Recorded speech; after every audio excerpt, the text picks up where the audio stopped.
Working on one screen can get pretty crowded. You could be typing up a document while doing some research online, all while watching a YouTube video. Here, your options are either to make everything really small or constantly switch between windows, both of which are unfavorable options. If this is an issue for you, you may want to consider getting an additional monitor for your Mac. So here's a guide to everything you need to know. To get started, you're obviously going to need to pick out a new monitor. Newegg has a great guide that's super detailed. I'll link that below, but here are some things you want to look out for. The marketed use case, physical screen size, resolution, shape, display technology, and mounting options. Most importantly, however, is making sure you get a monitor that can easily plug into your Mac. Chances are, if you're reading or watching this, the other details probably don't matter as much. The connection you're most likely to run into is HDMI, commonly found on monitors and TVs, but HDMI isn't the only port you'll find on your monitor. You may find monitors with DisplayPort, HDMI's rival in the computer field, or USB-C/Thunderbolt 3. You may even run into older connections like a blue trapezoid with 15 pins. This is a VGA port, or its younger brother DVI, a long white rectangle with a variety of pin arrangements. Then, unless you have a monitor and a Mac with an HDMI port, you're going to need an adapter to connect your display to your computer. If your Mac is from the past 6 years, you definitely have a USB Type-C port, so you will need an adapter that can adapt this port to a connection on the back of your monitor. For instance, if your external monitor has a blue VGA connection, look for a USB-C to VGA adapter. If your external monitor has a white DVI port, look for a USB Type-C to DVI. You get the idea. If you're going the USB-C route, you may want to consider some sort of USB docking station or hub that would make reconnecting your portable device like a laptop easier. However, if you're looking to connect an old Mac to a display, look for a port labeled with a lightning bolt. This is likely a Thunderbolt 2 port. If you have one of these, you will need an adapter that adapts that port to a connection on the back of your monitor. For instance, you may need a Thunderbolt 2 to HDMI adapter if you have an HDMI on your external monitor. If your Mac doesn't have a HDMI, USB Type-C, or Thunderbolt 2, chances are your computer is really old. You're looking at either Thunderbolt 1 or Mini DisplayPort. If you go back far enough, you may even find a VGA port on your device. But if you fall into any of these categories, you may want to consider an upgrade. Lastly, if you're deep into the Apple ecosystem, you may have an AirPlay display you can use as an external monitor. You can check out my last video for more on that.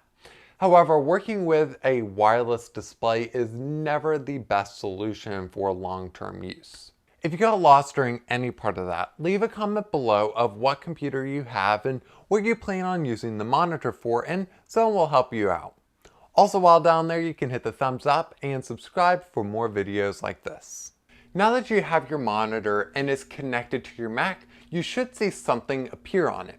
If not, try double checking that the cables are snugly plugged in and ensure you're on the correct video source. You may want to check your monitor's manual for more. At this point, you probably want to make some adjustments to how your Mac sees and works with your external display. To do this, open System Preferences either from your dock or from the Apple menu. Then open the Display Preference pane. The entry screen shows all of your connected monitors and their arrangements, and hovering over them will identify them. From there, you can drag and drop the displays, rearranging them until they match how they are aligned on your desk. Right-clicking on a display will give you more options. You can make that screen your main display or extend it, aka make it an additional screen. Finally, you can mirror your display so it copies your main display. At the bottom of that right-click menu is Display Settings, which you can also access through the button at the bottom of the window. Here, you will get a list of your displays on the sidebar and its prospective settings on the left. In the first drop-down, you can again choose how you plan on using that display. The next option is resolution, which is likely set to default for the display. You can change it to scaled if you want to make adjustments. Next, you have your color profile options. This changes the color of your screen based on different profiles, but you're likely okay with the default settings. The last drop-down is to change the rotation. So if you're someone who does a lot of vertical work like typing documents or surfing the web, you may want to change your screen's rotation by 90 degrees and physically rotate your display portrait.